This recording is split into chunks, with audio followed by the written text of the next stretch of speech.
আসসালামু আলাইকুম ভিউয়ার্স। একটু ছাগল নিয়ে কথা বলি।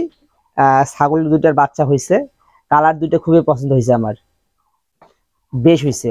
ওইটা একটা হয়েছে, ওটা কিন্তু আপনার আহ, যেটাকে বলে বকনার হাইলন, ওটার একটা বাচ্চা হয়েছে। আর ওটার বাচ্চাটা এই যে একটা কালার কত বড় হয়েছে, মাস থেকে কিন্তু বড় হয়ে গেছে।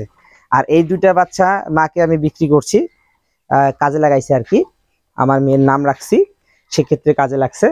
তো এই ছাগলের পালনের ক্ষেত্রে অনেকগুলো নিয়ম পালন করতে হয়, সেই নিয়মগুলো আজকে আমি আপনাদের জানাবো। নিয়মটা হচ্ছে, মাথায় রাখবেন, ছাগল পালনের ক্ষেত্রে কিন্তু আপনাদেরকে যেসব ভূমিকা পালন করতে হয় তা হচ্ছে খামার পর্যবেক্ষণ, পরিষ্কার পরিচ্ছন্নতা সব লাগবে।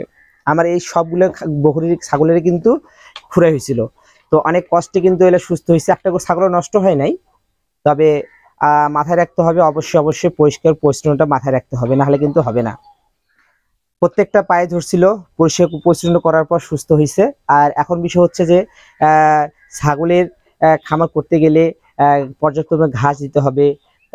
তারপরে আপনাদেরকে অবশ্যই গোয়ালঘরটা পরিষ্কার রাখতে হবে, মাছি মশা যেন না পড়ে সেদিকে লক্ষ্য রাখতে হবে। এবং একটা ছাগলে কিন্তু একটা বাচ্চা অনেক ভালো, এই একটা বাচ্চা হওয়ার কারণে কিন্তু তার মাস কিন্তু 2 মাসে দেখেন কত বড় হয়েছে। আর সেটা তো তার মার থেকে অনেক বড় হয়ে গেছে, আর দুইটাতে এখন হচ্ছে আর কি।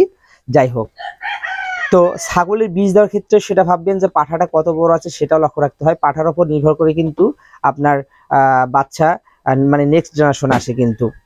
আমি বুঝাইতে পারছি হয়তোবা। অবশ্যই পাঠা দেখে কিন্তু আপনারা ছাগলকে আহ, বীজ দেওয়াবেন আর কি। তো ভিউয়ার্স, এই হচ্ছে ছাগলের আপডেট। আর ছাগল বেশি নাই, সেদিন একটা বিক্রি করছি 5.5 দিয়ে, এই সাইজেরটা, এই সাইজেরটা বিক্রি করছি আমি 5,500 টাকা দিয়ে। তো যেহেতু জায়গা শর্ট, আমার গরুর মাঝে আমি ছাগলকে রাখি, তাই আমি কমাই দিচ্ছি আর কি। তো ভিউয়ার্স, যদি কোনো প্রশ্ন থাকে অবশ্যই আমাকে জানাবেন। আর যতটুকু পারি আমি এখন থেকে রেগুলার ভিডিও দেওয়ার চেষ্টা করব, দোয়া রাখবেন।